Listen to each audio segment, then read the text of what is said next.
قد يحمل لك عنوان الفيديو مشهدا خياليا مضحكا، كمطار خال من البشر ولكنه يعج بمسافرين لا نراهم، أو أشباح يحملون حقائبهم وينتظرون ضيفا قادما في أحدى المطارات. الرحلات الشبحية ليست قصة خيالية، حقيقة ثابتة ومعمول بها، مصدر ثروة ودمار في آن واحد.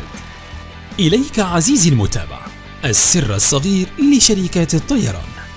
تفاصيل الفيديو قد تحمل لك أفكارا مفيدة لاستغلالها، فتابع المشاهدة ولا تنسى الاشتراك بالقناة وتفعيل الجرس. يواجه عدد منا تعقيدات عديدة قبل السفر، كأن تتأجل مواعيدك لعدم توفر التذاكر ونفاذ الحجوزات، ولكن رغم تواجد آلاف المسافرين فمئات الطائرات تنطلق في رحلات بدون ركاب. هذا النوع من الرحلات ظل لوقت طويل شبه سري ومجهول، وبتفشي أزمات البيئة والمناخ وتفشي فيروس كورونا كشفت منظمات لمناصر البيئة جملة من أسباب أزمة المناخ بدت جلها معلومة، باستثناء أرقام جديدة لرحلات أوروبية. الغريب في هذه السفرات الجوية كان تزامنها مع الحجر الصحي الشامل. حسب صحيفة The Guardian تم تسيير 5000 رحلة جوية خالية من المسافرين في المملكة المتحدة، و663 رحلة مشابهة من الولايات المتحدة وإليها، ليبلغ العدد الجملي للرحلات الشبحية أكثر من 40,000 رحلة منذ عام 2019 إلى اليوم.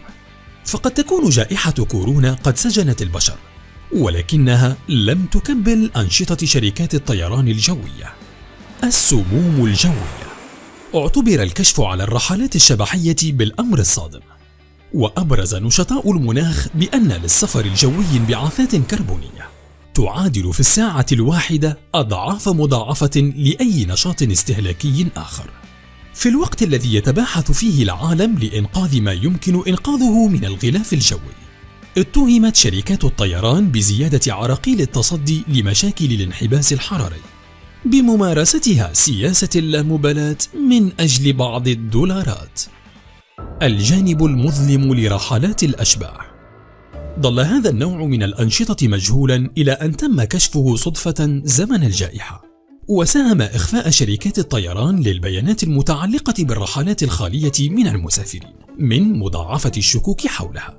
تواترت الأسئلة حول دوافع تسيير مئات الطائرات والخسائر الناجمة عنها.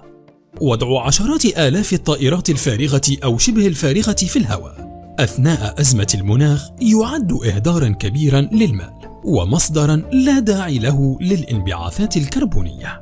أنشطة وصفت بكونها تتنافى مع أي منطق تجاري ربحي.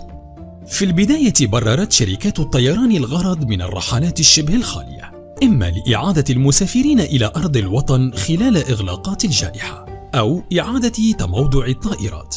لم تشفي هذه التبريرات غليل نشطاء البيئة، بل جعلهم يواصلون طلبهم في الحصول على معلومات أكثر دقة وشفافية. تنطلق شهريا 130 رحلة فارغة تماما. بقي هذا المعدل ثابتا خلال الحجر الصحي وحتى قبله، وهو ما ينفي السبب الراجع إلى تأثير جائحة كوفيد-19. صراع فتحات المطار. فتحات المطار الورقة الرابحة لشركات الطيران والسر الخفي لمئات الرحلات الشبحية. فتحات المطار هي أكسجين شركات الطيران. فتزايد ازدحام المطارات على كوكب الأرض تجاوز الطلب على الرحلات قدرة المدارج ومساحة المطارات كمحاولة لحل مشكل الازدحام. يتم توفير فتحات إضافية ومنشأة للهبوط والإقلاع في إطار زمني معين. يتم التخطيط ووضع جداول زمنية دقيقة تتماشى مع الطلب. وتعتبر الفترات الصباحية المرتبطة بسفرات رجال الأعمال ذات القيمة الأعلى من حيث الأرباح. قوانين فتحات المطارات واشتداد المنافسة يضع شركات الطيران في تحد للمحافظة عليها وضمان سير أنشطتها. لذلك يتم اللجوء إلى الرحلات الشبحية وتسيير طائرات فارغة لعدم خسارة حصتها من الفتحات، وللقضاء على هذه الآلية التي بدأت تنهك الفضاء الجوي بالكربون. تطالب شركات الطيران والمطارات بجعل قوانين الفتحات أكثر مرونة أما القضاء التام على الرحلات الشبحية فلن يتحقق إلا بتأمين طلب كاف من الجمهور على السفرات الجوية. عندها فقط تتمكن شركات الطيران من ملء طائراتها بركاب يدفعون أجورها عوض الأشباح.